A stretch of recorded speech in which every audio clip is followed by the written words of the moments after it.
Bienvenidos a esta clase. Acá abordaremos dos importantes causas de justificación del ilícito penal que pueden haber, que son el estado de necesidad y la legítima defensa. El objetivo será que podamos distinguir unos de otros, viendo cuáles son sus similitudes y sus diferencias. Para eso los invito a que primero veamos un caso real en donde se aborda uno de estos institutos, ¿sí? En esta nota de diario pueden ver un hecho conocido por muchos, donde 3 ladrones habían entrado a la casa de Néstor Nuc, que los ladrones ataron y golpearon a su mujer, amenazaron a su hija. Entonces Néstor Nuc reaccionó contraatacando a los ladrones, lesionándolos con un arma que tenía, una katana, un sable de samurái. Este es un caso típico de legítima defensa. ¿Por qué? Porque el actuar de la gente obedece a una reacción ante una agresión ilegítima de un tercero, ¿sí? Ahora, en cambio, pensemos un caso claro de estado de necesidad. En los casos de estado de necesidad no hay una agresión ilegítima de un tercero, sino que se actúa motivado para evitar un daño inminente, un mal inminente, ¿sí? Pensemos, por ejemplo, que uno va caminando por la calle y se encuentra a una persona herida, ¿sí? Es de noche y encontramos una persona herida, que necesita inmediatamente atención, vendajes. Entonces no queda otro remedio que romper el vidrio de una farmacia, entrar, sustraerle elementos necesarios y atender a la persona. El dueño de la farmacia no tenía ningún tipo de responsabilidad o no había agredido legítimamente a la persona herida, pero aún así el derecho justifica esta acción en base al estado de necesidad. Veamos cuáles son las similitudes y diferencias entre estado de necesidad y legítima defensa. En ambos se puede actuar para defenderse o salvarse uno o a terceros. A su vez, en ambos el mal o la agresión legítima tiene que ser inminente y actual, no lejana y no tampoco ya que haya sucedido, ¿sí? Inminente y actual. A su vez, no se puede ser responsable del daño del mal acechante. Por ejemplo, no me pueden parar en estado de necesidad si yo mismo lesioné a esa persona que estaba ahí en la calle, ni tampoco haber provocado suficientemente la agresión que después me viene en mi contra. Yo no me puedo parar en legítima defensa si yo agredí a quien después me agrede y en las agresiones él resultó lesionado. Ahora veamos las diferencias fundamentales entre la legítima defensa y el estado de necesidad. En la legítima defensa se actúa motivado ante una agresión ilegítima. Y es esta ilegitimidad de la agresión la que después se deriva el resto de los requisitos. Quien agrede ilegítimamente se posiciona en un lugar donde el derecho le brinda menos protección que a quien se defiende, ¿sí? Por lo tanto, solo se exige que el medio utilizado para defenderse sea racional. No se permite la defensa con un medio irracional. Si me van a pegar una cachetada, yo no me puedo defender con una metralleta. Ahora, solo se exige que el daño causado con la acción defensiva sea proporcional en relación al evitado. No se exige que sea menor o igual. Por lo tanto, incluso hasta se permite que el daño causado en la defensa sea mayor que el daño evitado. Ahora, entre eso tiene que haber una cierta proporción. Si me iban a pegar una cachetada, yo no puedo después alegar legítima defensa cuando maté a la otra persona.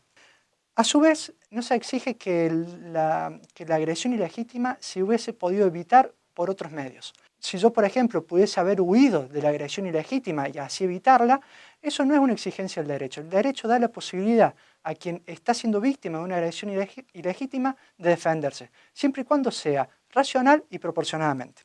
Ahora veamos los requisitos específicos del estado de necesidad. Acá, al no haber una agresión ilegítima del sujeto sobre quien recae la acción, pensemos en el dueño de la farmacia, que nada tenía que ver con el mal que estaba amenazando de muerte de ese sujeto, las restricciones son mayores, ¿sí?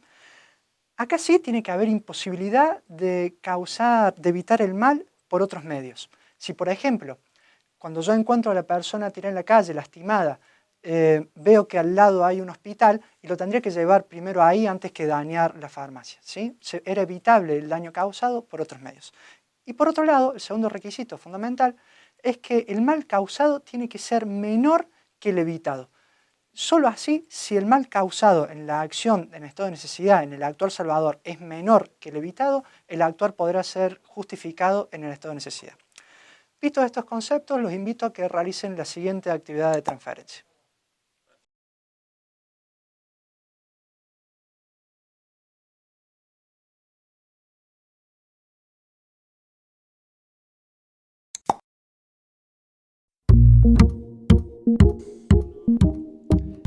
actividad tiene por objetivo que identifiquen las diferencias entre el estado de necesidad y la legítima defensa. En pantalla pueden ver una pista de cómo puede ser solucionado este cuadro. Si han ido por este camino, seguramente lo están realizando bien.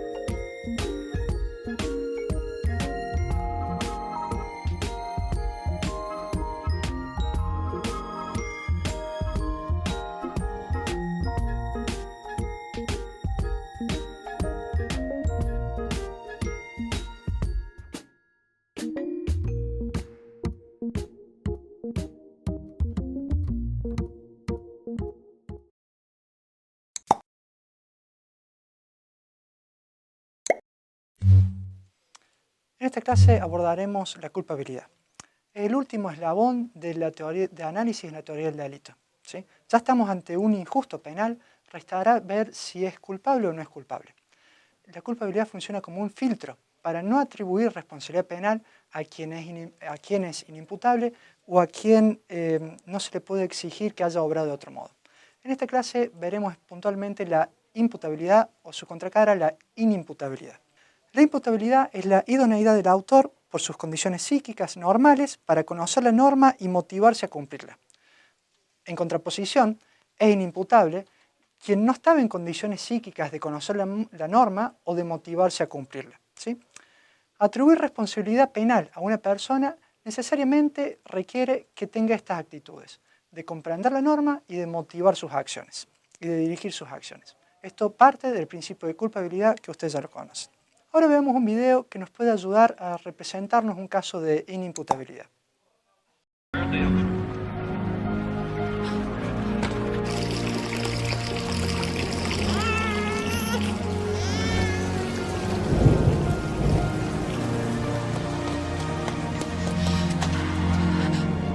¡John!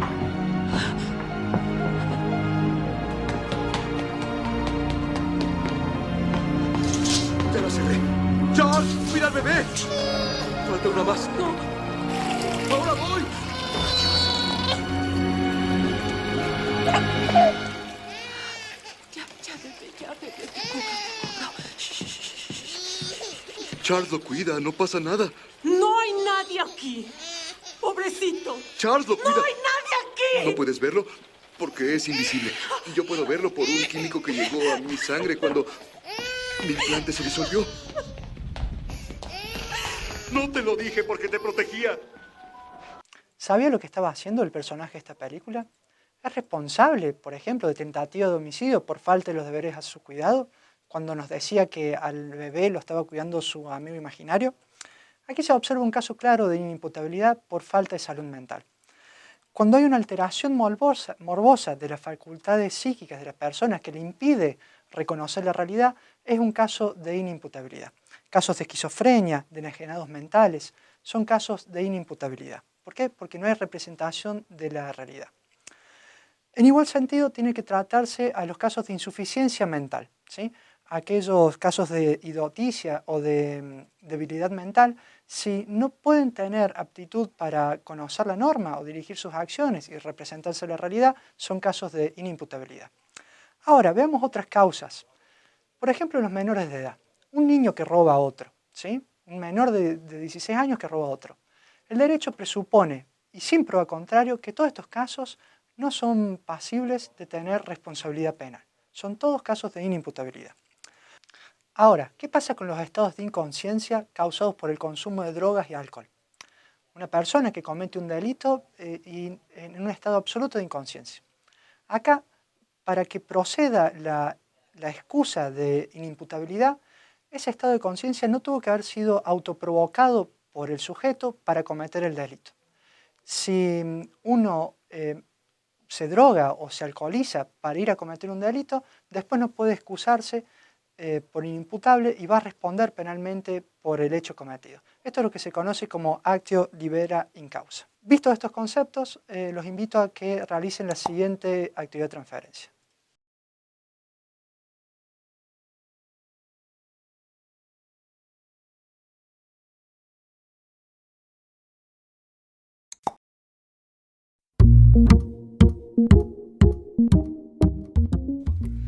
Esta actividad tiene por objeto que elabore un examen crítico en relación a la culpabilidad, puntualmente a la imputabilidad.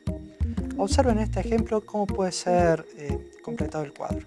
Si han seguido por este camino, seguramente lo han podido completar exitosamente.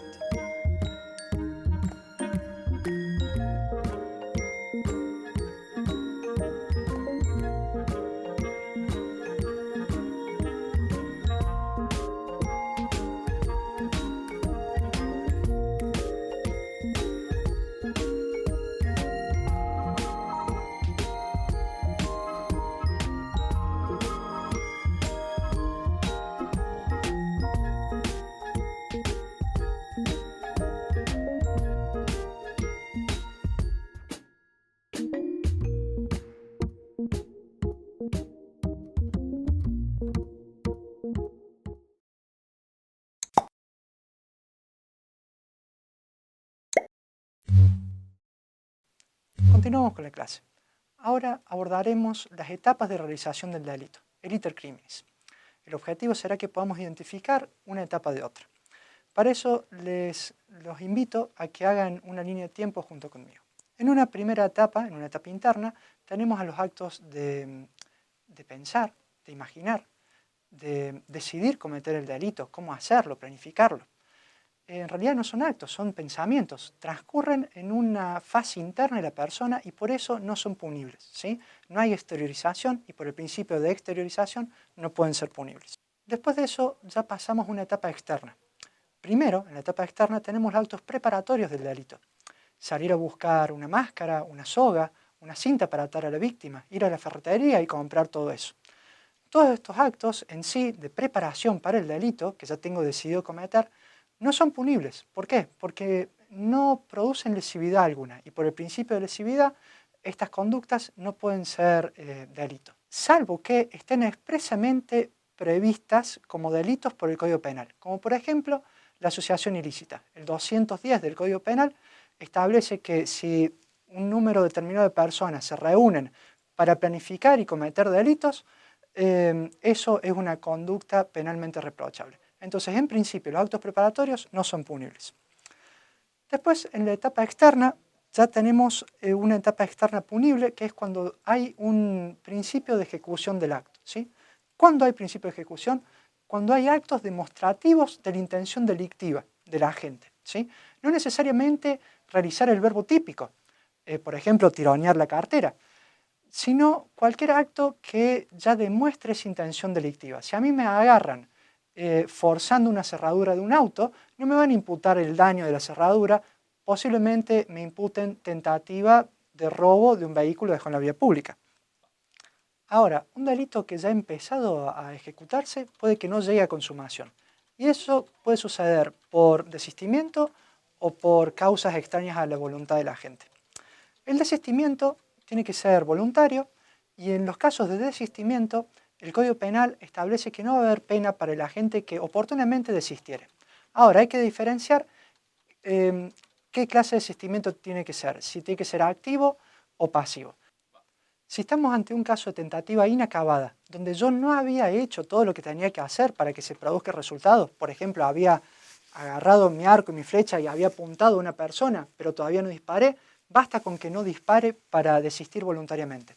Ahora, si es un caso de tentativa acabada, donde yo ya había hecho todo lo que tenía que hacer para que se dé el resultado, tendría que actuar activamente para desistir voluntariamente. Entonces, si yo ya disparé la flecha, le tendría que gritar a la otra persona para que no se produzca el resultado y esquive la flecha. Ahora, la falta de consumación puede ser también por causas ajenas a la voluntad de la gente. Y acá hay que distinguir dos circunstancias. Cuando la conducta de la gente era idónea para causar el resultado, pero el mismo no se produjo, porque por ejemplo el policía lo agarró justo intentando robar, sería un caso de tentativa idónea, ¿sí? Y ahí el Código Penal establece una pena menor. Esos son los casos de tentativa propiamente dicha. Ahora, tenemos también casos de delitos imposibles o de tentativa inidónea, que son los casos en los cuales nunca hubo oportunidad de que se realizara el delito. Por ejemplo, intento hacerle un aborto a una persona que no está embarazada, intento matar a alguien con azúcar, son casos en donde nunca hubo oportunidad de que se realizara el delito, pese a yo haber hecho todo lo que tenía a mi alcance. A continuación podremos ver un video que nos grafica esta última situación.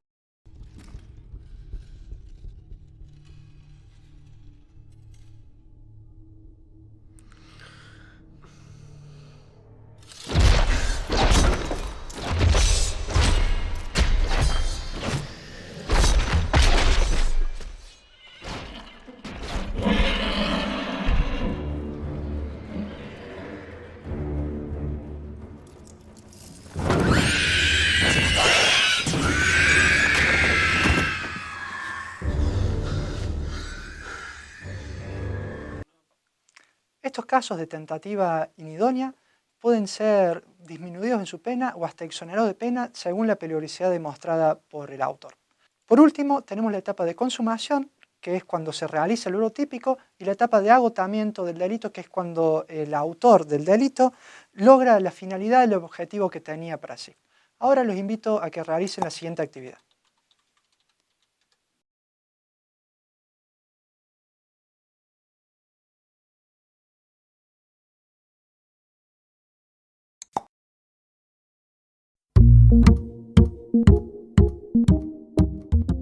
Esta actividad tiene por objetivo que ustedes realicen un listado cronológico de las distintas etapas de la realización del delito.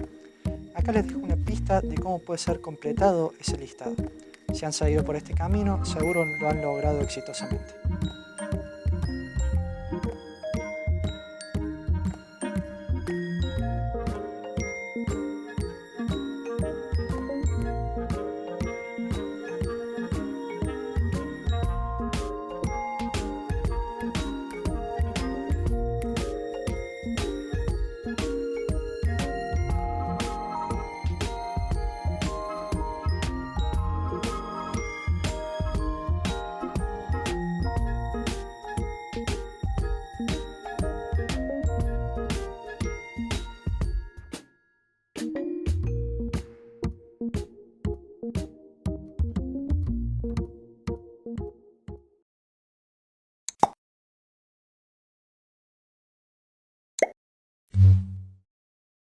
Siguiendo esta clase, abordaremos algunos conceptos de participación y otros de concursos de delitos. El objetivo será que puedan ver en casos reales cómo se aplican unos y otros. Al derecho penal no solo le importa perseguir a quien realiza el verbo típico, sino muchas otras veces a quienes han participado de alguna forma en la comisión del hecho. Hay participación criminal cuando varias personas intervienen como sujetos activos en el proceso de comisión de un hecho típico. Acá los requisitos son dos: que haya comunidad de hecho y convergencia intencional, que sea para el mismo hecho y que estén de acuerdo en cometer todos juntos ese hecho. Existen distintas formas de intervención en un hecho delictivo. El primero es el autor, es quien realiza el verbo típico, por ejemplo, quien sustrae la cartera. Después pensemos en casos de múltiples autores, casos de coautoría. Acá puede suceder que entre varios realicen el verbo típico, como por ejemplo golpear a una persona, o que uno de ellos realice el verbo típico y el otro ayude de alguna forma en el tramo ejecutivo a esa realización. Por ejemplo, pensemos el caso de dos personas que salen a robar en moto, uno maneja y el otro arrebata la cartera. En este último caso, se puede definir como coautoría a quien toma parte en la ejecución a través de una acción no consumativa, pero coadyuvante y convergente con ella. Después, podemos analizar casos de participación necesaria, ¿sí?, que es quien efectúa un aporte o colaboración indispensable, anterior o concomitante, que resulte aprovechado por el autor en el momento del hecho o en el tramo ejecutivo. Es aquel aporte que permite que el hecho se realice como se realizó, ¿sí? Si por ejemplo yo le doy un arma para que otro vaya a robar con arma, le estoy dando un aporte sin el cual ese hecho posterior no se hubiese realizado como se realizó. Si hago de campana, vigilo a las afueras de un lugar para que adentro roben con tranquilidad, esa tranquilidad que yo les aporto a los de adentro permite que el hecho se realice como se realizó. Entonces ese aporte necesario que permite eso sería un caso de participación necesaria. Al partícipe necesario, al coautor y por supuesto al autor les corresponde la misma pena, es la misma pena que al autor. Después tenemos casos de participación secundaria. El que coopera realizando cualquier aporte no aprovechado en el tramo ejecutivo del hecho sería un caso de participación secundaria. Puede ser incluso un aporte realizado con posterioridad al hecho, siempre y cuando sea con promesa previa. Entonces, si yo acuerdo con un grupo de ladrones recibirles las cosas que robaron después de sucedido el hecho, sería un caso de participación secundaria. Y por último tenemos casos de instigación. La instigación es que una persona determina a otra a cometer un delito. Si yo convenzo a alguien de que vaya y mate a su padre para poder cobrar la herencia, sería un caso de instigación y también tiene la misma pena que el partícipe necesario y que los coautores. El caso del partícipe secundario tiene una pena menor que todo el resto. Por último, veamos algunos conceptos de pluralidad delictiva. Si un mismo hecho encuadra en distintas figuras penales, puede suceder que sea un caso de concurso aparente o un caso de concurso ideal. ¿Cuándo será concurso aparente? Cuando en realidad de esas distintas figuras penales se aplica solo una, ¿sí? Porque desplaza el resto, porque es más específica. Entonces, por ejemplo, si una conducta encuadró al mismo tiempo en lesiones y hurto, y lo más seguro es que se encuadre al final en la de robo, que comprende la violencia de las personas y la sustracción ilegítima. Ahora, sería un caso de concurso ideal si las figuras no se desplazan entre sí, si coexisten en la imputación. Entonces, si por ejemplo, yo me quiero resistir a la autoridad, pero en vez de quedarme quieto, no hacer caso, decido golpear y causar lesiones leves, me corresponde que me imputen de ambos hechos, de resistencia a la autoridad y de lesiones leves. ¿Por qué? Porque no hay ninguno de los dos que comprenda o absorba a la otra figura. Eso sería un caso de concurso ideal. Hemos finalizado esta clase donde han tenido oportunidad de evaluar sus conocimientos y están en condiciones de realizar la actividad integrada.